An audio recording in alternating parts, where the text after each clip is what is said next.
Hello and welcome back to T1D Academy.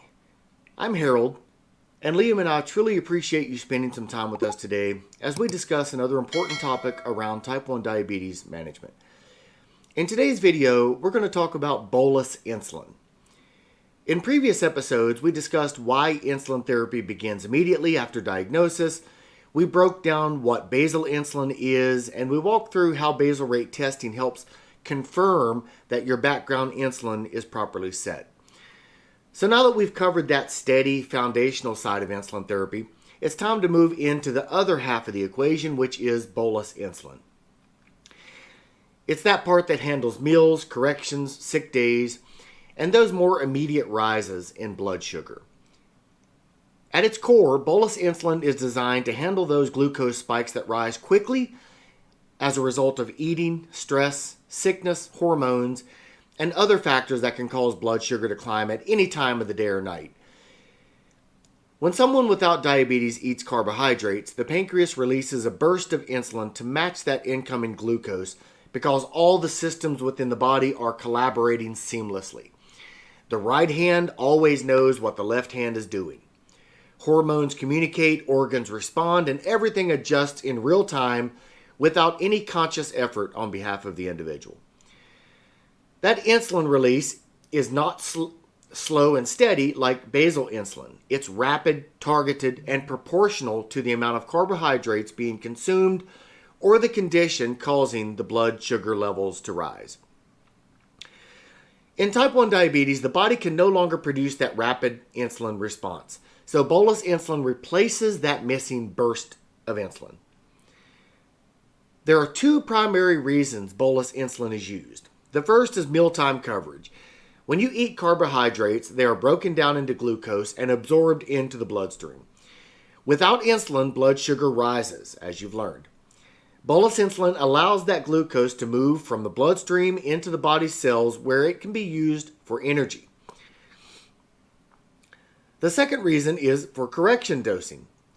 Even with careful planning, blood sugars can run higher than expected due to carb miscalculations, illness, hormonal shifts due to puberty or anything else that causes those shifts, stress, growth, or the dawn phenomenon. A correction bolus helps bring elevated blood sugar levels back into range. Most bolus insulin today is rapid-acting insulin. Those insulins typically begin working within 10 to 15 minutes. They peak around 60 to 90 minutes and may continue working for 3 to 5 hours. That duration matters.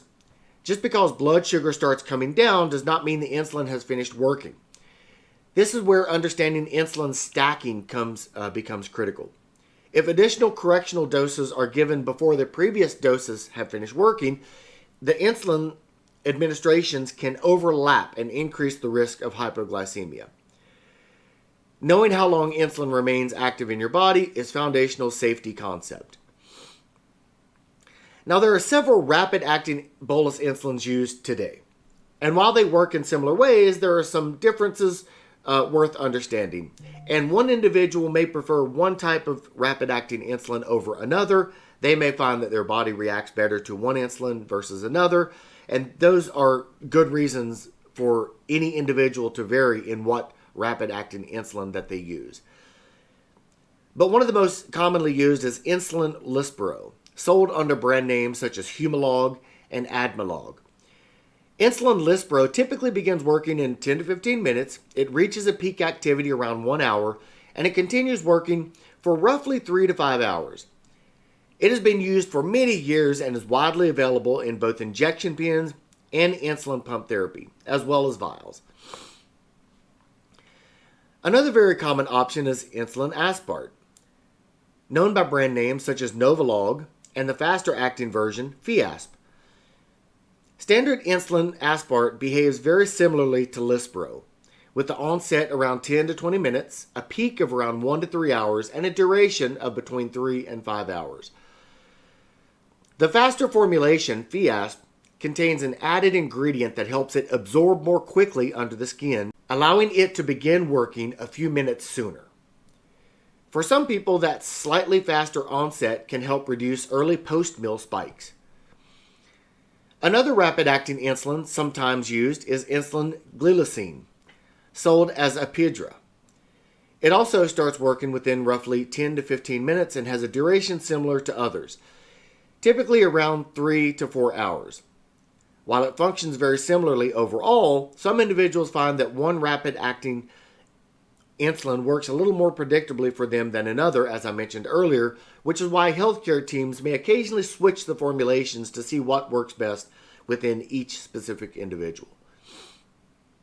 And there's also the insurance that comes into the equation. Some insurances only approve one version over the other. So those are also considerations you have to keep in mind. More recently, even faster, ultra-rapid versions of bolus insulin have been developed. One example is Lyumjev, which is an ultra-rapid form of insulin Lispro. These ultra-rapid insulins are designed to begin working even sooner, sometimes within 5 to 10 minutes, allowing insulin delivery to more closely match how quickly carbohydrates enter the bloodstream and can raise the blood sugar levels. For some people, particularly those using insulin pumps or automated insulin delivery systems, this faster onset can improve post-meal glucose control.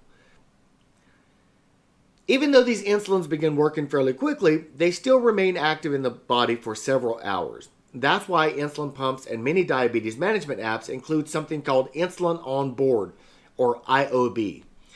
We'll cover that concept in more detail in a future video because it's really worth creating its own video around, since it's an important safety topic that we should discuss further. To determine how much bolus insulin to give for meals, healthcare teams use something called insulin-to-carb ratio. This ratio tells you how many grams of carbohydrates are covered by 1 unit of insulin. For example, 1 to 10 ratio means that 1 unit of insulin covers 10 grams of carbohydrates. That ratio is completely individualized and can vary by age, body weight, insulin sensitivity, time of the day, and stage of puberty. Many people are more insulin resistant in the morning and may require a stronger ratio at breakfast compared to dinner. And that is the case with our son Liam, which is especially compounded now that he's going through puberty. It's a lot more challenging. Let's just put it that way. Correction dosing uses a different calculation called a correction factor, or insulin sensitivity factor. This number estimates how much 1 unit of insulin will lower the blood glucose levels. For example, if 1 unit lowers blood sugar by 50 milligrams per deciliter, and someone is 150 milligrams per deciliter above their target, they may need 3 units for correction. 50, 100, 150, right? Again, these numbers are highly individualized and should always be determined and adjusted under medical guidance. Now let's talk about how bolus insulin is delivered, because there are important differences between multiple daily injections, or MDI, versus insulin pump therapy. With MDI, bolus insulin is delivered by injection using rapid-acting insulin pens or syringes. A person calculates their carb coverage and correction dose and then injects that amount prior to testing. And of course, timing matters. Ideally, bolus insulin is given about 10 to 15 minutes before eating to better match the rise in blood sugar from the meal, because it takes about 15 minutes for insulin to begin working in the body. With MDI, once the insulin is injected, it cannot be adjusted or taken back, so accuracy and timing are important. With pump therapy, bolus insulin is delivered through the pump using the same rapid-acting insulin, but instead of a separate injection, the pump delivers the dose through the infusion set.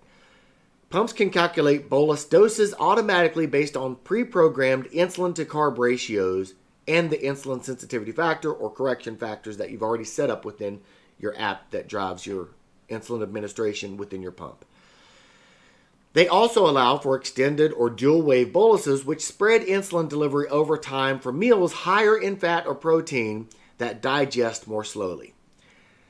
Glycemic index also plays a role here. Foods with a high glycemic index raise blood sugar levels more quickly and may require a more immediate insulin delivery, while lower glycemic index foods digest more gradually and may benefit from insulin delivered over a longer period of time. Knowing a food's glycemic index can help inform whether you need to load more of the bolus insulin up front or allow the pump to administer it more gradually over multiple hours. Pasta being a classic example where a slower extended bolus may better match how glucose enters the bloodstream. And that has to do with how long it takes the body to break down those complex carbohydrates. There are also special circumstances where bolus insulin becomes particularly important. During sick days, stress hormones can raise blood sugar significantly, even if food intake is reduced. In those situations, correction boluses may be required more frequently, and extra hydration is critical, along with ketone monitoring. Illness often increases insulin resistance, meaning higher doses may temporarily be required. It's also worth noting a general observation many people experience. The higher your blood sugar level climbs, the more insulin resistant the body becomes temporarily. In other words, it can take more insulin to bring you down from an already high BG level than it would have taken to prevent that spike in the first place.